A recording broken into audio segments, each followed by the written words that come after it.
Thank you very much, Mr. Vice President. So, just reflecting about what we've been doing over the last few days, remember last weekend when we made the forecast that this would really be a bad week? As I mentioned yesterday and the day before, it is, in the sense of deaths, a bad week. In fact, every day there seems to be a record of number of deaths compared to the day before. In fact, New York today had, again, another record of, I think the city itself was about 820 plus deaths.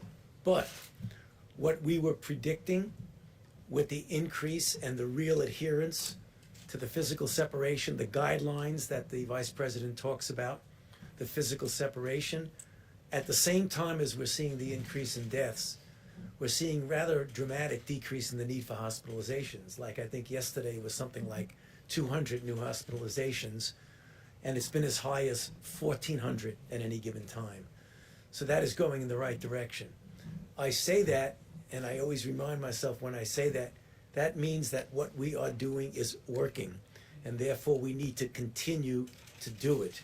I know I sound like a broken record. That's good. I want to sound like a broken record. Let's just keep doing it. I get questions a lot, Dr. Birx and I, about these numbers, the projections that you went with from 100,000, 200,000, now down to 60,000.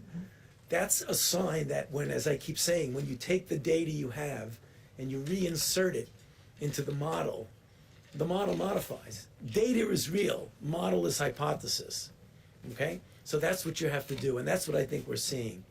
The other thing that's some just broad general good news from the standpoint of a scientific standpoint, that there are a lot of candidate potential therapeutics that are going into clinical trials now that we're sponsoring at the NIH. The kinds of clinical trials that will give us the answer. Are they safe? Are they effective? And just what is the capability of using them under what circumstances? As prophylaxis, as treatment, in early disease, in late disease. So as the time goes by and we have the public health measures to try and contain this, we're doing an awful lot from a scientific standpoint so that when we do get to next year, next fall, next winter, hopefully we'll have something that we can offer in addition to the very important public health measures. So I'll be happy to answer questions later. Excellent. Mr. Secretary.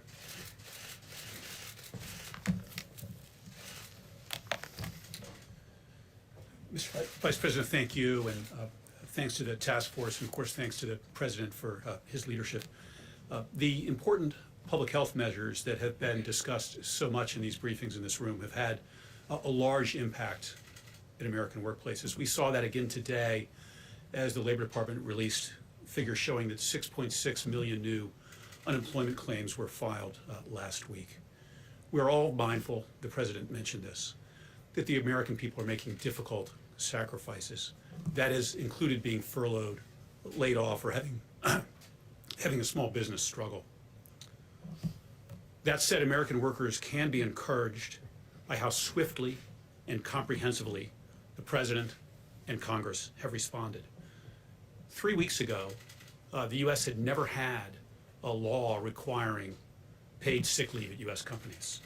But 3 weeks ago, the President signed the Families First Coronavirus Response Act, which did provide paid sick leave, as well as expanded family and medical leave for employees at small businesses, with those small businesses being reimbursed dollar for dollar for having provided that leave. Last week, we at the Labor Department issued rules to implement these leave requirements of the Families First Act, and we've been in near constant contact with employers and employees to help them understand the law, and in a number of cases already, to help workers get the leave that they were entitled to. Another unprecedented benefit for workers was provided in the CARES Act less than 2 weeks ago. That law, as you know, includes a $600 a week plus-up to unemployment benefits that are provided by the states. We have millions of unemployed Americans who are making a sacrifice for our national well-being. These bonus payments, and they're unprecedented, the government has never provided a plus-up unemployment payment like this.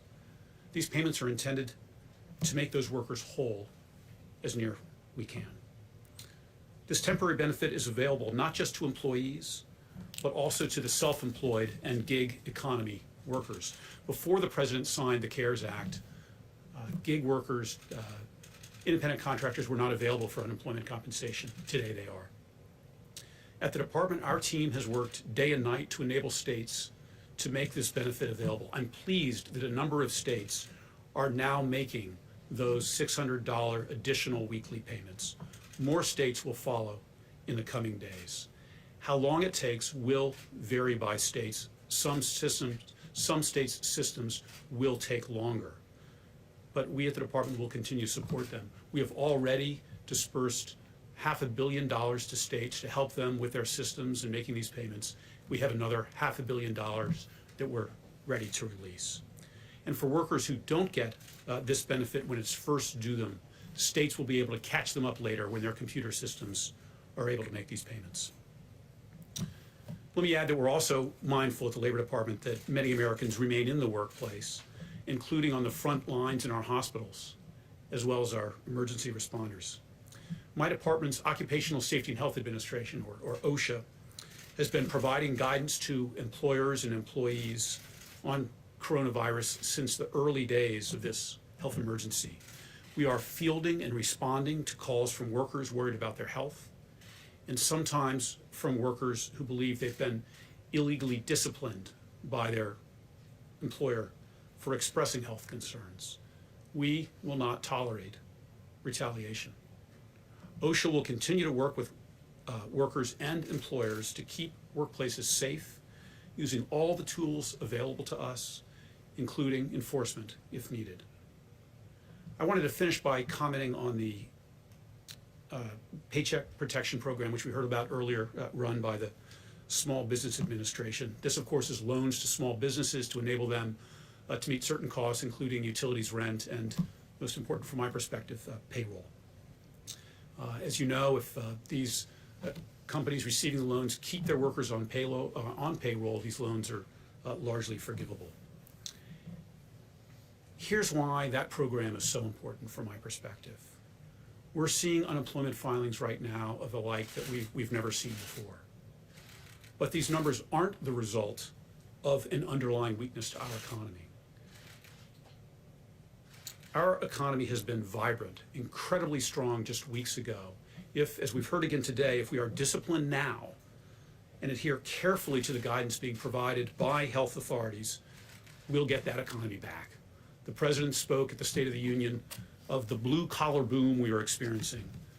We want to lay the groundwork now for a blue-collar bounce back.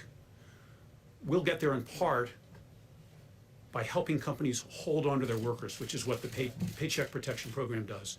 Keep them on payroll so that when businesses are ready to reopen, they have the workers they need and Americans have jobs.